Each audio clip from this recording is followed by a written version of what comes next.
Hi friends, welcome to SDG creations. నేను మీ శ్రీమూర్తి సతీష్. ఈ రోజు అయితే నేను వచ్చినానండి సతీ అనసూయ మాత ఆశ్రమం. ఈ ఆశ్రమం వచ్చేసి మధ్యప్రదేశ్ ఉత్తరప్రదేశ్ బార్డర్ అయినటువంటి బార్డర్లో ఉంది. అంటే ప్రదేశం వచ్చేసి మధ్యప్రదేశే, సాట్నా జిల్లాలో ఉందండి. ఇది చూసుకున్నట్టయితే చిత్రకూట్కి 15 కిలోమీటర్ల డిస్టెన్స్లో ఉంటుంది. మెయిన్ ఏరియా చిత్రకూట్ అన్నట్టు. మీకు ఒక ల్యాండ్ మార్క్ చెప్తున్నా. చిత్రకూట్ అంటే అందరికీ తెలిసే ఉంటుంది, మన హిందూ బంధువులందరికీ.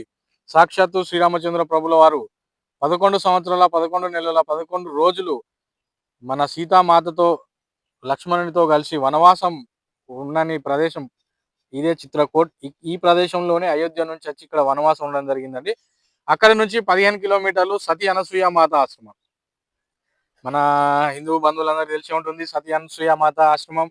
సతీ అనసూయ యొక్క గొప్ప శక్తి, గొప్ప ప్రతివత ప్రపంచంలోకి వెళ్ళాలని ఆ సందర్భంలో అప్పుడు ఇక్కడ మీకు ఇంకొక ముఖ్యమైన విషయం, మీరు ఈ చుట్టూ చూస్తున్న ఈ గుడారాలు, టెంటులు అన్ని కూడా, ఈ గుడిసెలు నిర్మించుకున్న వాళ్ళు కూడా అడవి భూమిని వాళ్ళైతే మొత్తం కబ్జా చేస్తూ వాళ్ళ ఇష్టానుసారంగా చెట్లను నరికేస్తూ ఒక 100 ఎకరాల వరకు ఈ విధంగా అన్ని హస్తగస్తం చేయడం జరిగింది.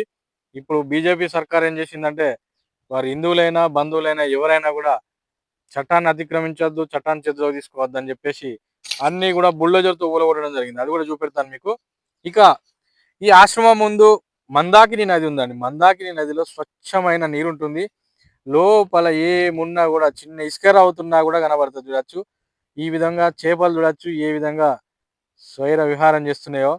మంచి పెద్ద పెద్ద ఏజీ చేపలు కూడా ఉన్నాయి, 10-20 సంవత్సరాల చేపలు కూడా ఉన్నట్టున్నాయి ఇలా. పెద్ద పెద్ద బొమ్మ వెళ్ళిపోతుంది, చూడొచ్చు. ఇదైతే ఇక్కడ మందాకిని నది ఉద్భవించిన ప్రదేశంగా మనం ఇక్కడ చూడడం జరుగుతుంది. వన్యప్రాణులు చూడొచ్చు. ఈ విధంగా రోడ్డు పైనే ఈ అడవి జంతువులు, ఈ అడవి పందులు అయితే మనకు దర్శనం ఇచ్చినవి చూసుకోవచ్చు. మనం చూసుకున్నట్టయితే కొండలు. ఇది మెయిన్ రోడ్ నుంచి 5 కిలోమీటర్ల డిస్టెన్స్ వెళ్ళాలండి లోపలికి. మొత్తం ఈ విధంగా ఈ అడవి ప్రాంతం నుంచే అద్భుతమైన ప్రదేశం. మనం ఒక్కసారైనా సందర్శించాల్సిన ప్రదేశం. ఆ మందాకిని నదిలో మనం ఒక్కసారైనా మునగాలి. ఎందుకంటే సతీ అనసూయ మాత బ్రహ్మ విష్ణు మహేశ్వర దేవులనే ఇక్కడ సాక్షాత్తు బాలుల్ని, చిన్నపిల్లల్ని చేసిన ప్రదేశం ఇది. ఆ సందర్భం ఈ సతీ అనసూయ మాతను పరీక్షించడానికి బ్రహ్మ విష్ణు మహేశ్వర, ఈ పార్వతీదేవి లక్ష్మీదేవి వాళ్ళు ఆ సతీ అనసూయ మాతను పరీక్షించమని తోలితే ఇక్కడికి వచ్చి వాళ్ళు పరీక్షించగా మాతకి కోపం వచ్చి వాళ్ళని చిన్నపిల్లలుగా చేసి వాళ్ళకి ఆ విధంగా చేయడం జరిగిన ప్రదేశం ఇది. గొప్ప ప్రదేశం. ఇక్కడ సప్త ఋషులు అంటే మీకు తెలిసే ఉంటుంది. మనం చూసుకున్నట్టయితే ఆల్రెడీ వచ్చేసి ఒకరు వచ్చేసి వశిష్ఠుడు, ఇంకోరు వచ్చేసి అత్రి, ఇంకోరు వచ్చేసి గౌతముడు, మళ్ళా కశ్యపుడు, భరద్వాజుడు, జమదగ్ని, విశ్వామిత్రుడు. ఇందులో రెండో వ్యక్తి అయినటువంటి మన ఆత్రి మహర్షి భార్యనే సతీ అనసూయ మాత.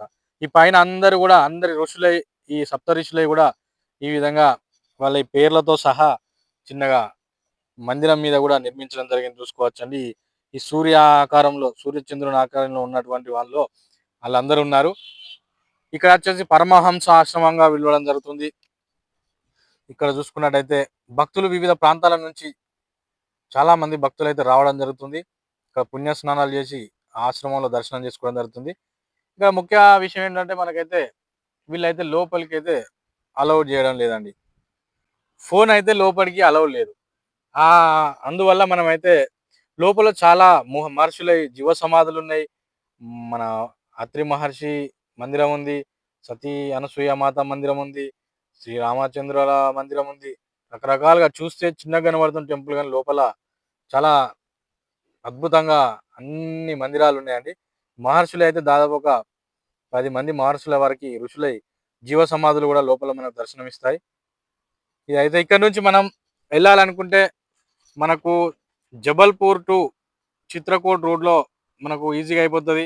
మీరు చిత్రకూట్ వరకు వెళ్ళిరంటే ఇక ఆల్మోస్ట్ మీరు అయోధ్య నుంచి మన ప్రయాగ్రాజ్ నుంచి అయోధ్య నుంచి వారణాసి, ఈ విధంగా మీకు అన్నీ కూడా ఒకే రోలో దర్శనమిస్తాయి. అద్భుతమైన పుణ్యక్షేత్రాలను దర్శించుకోవచ్చు.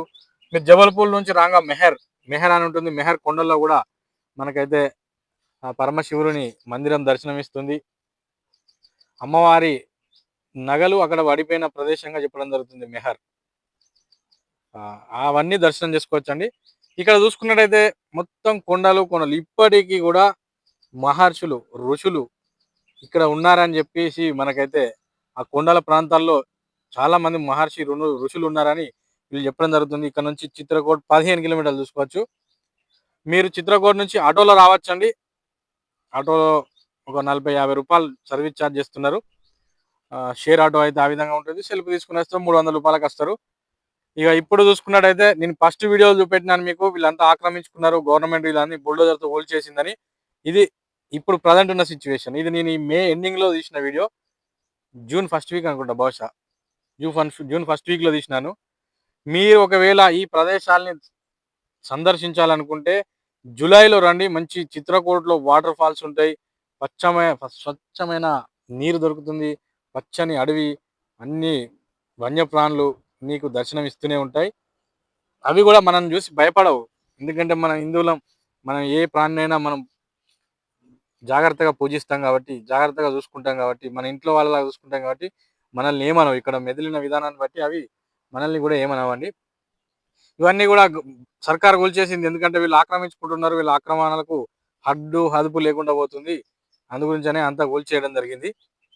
ఈ విధంగా ఒక పుణ్యక్షేత్రాన్ని నేను చూసిన, మీరు కూడా సతీ అనసూయ మాత ఆశ్రమం గురించి తెలుసుకోండి. తెలియని వాళ్ళు ఉంటే, దర్శనం చేసుకొని వాళ్ళు ఉంటే కూడా రండి. ఇది నేను మీకు రిటర్న్లో చూపెడుతున్నాను.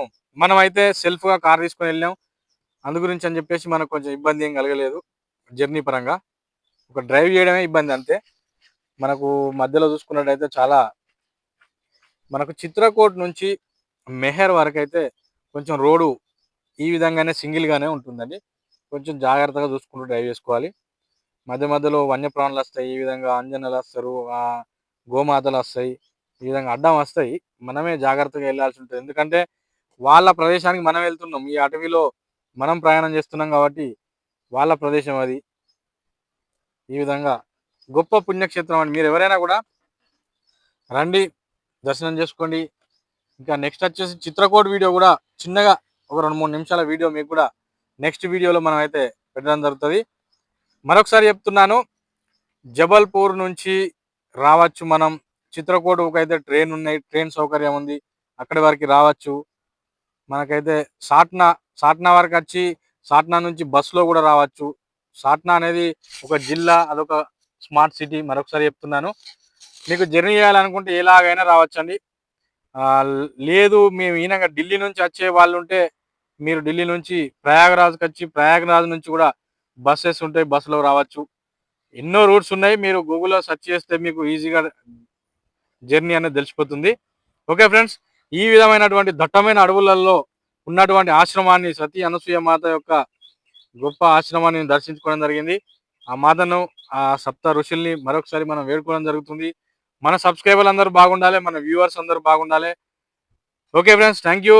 Please subscribe SDG creations. మరిన్ని మంచి మంచి వీడియోలు మీ ముందు తీసుకొని వస్తుంటాను.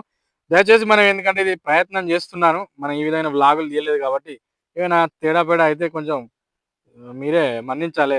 దానికి పెద్ద మీరు ఫైండ్ అవుట్ చేయొద్దని కోరుకుంటున్నాను. మనకు తోచిన విధానంలో మనం తీయడం జరుగుతుంది. ఇంకా మంచి మంచి ప్రదేశాలు ఏమైనా ఉంటే మీ ముందుకు నేను తీసుకొని వస్తుంటాను. Thank you. Please subscribe.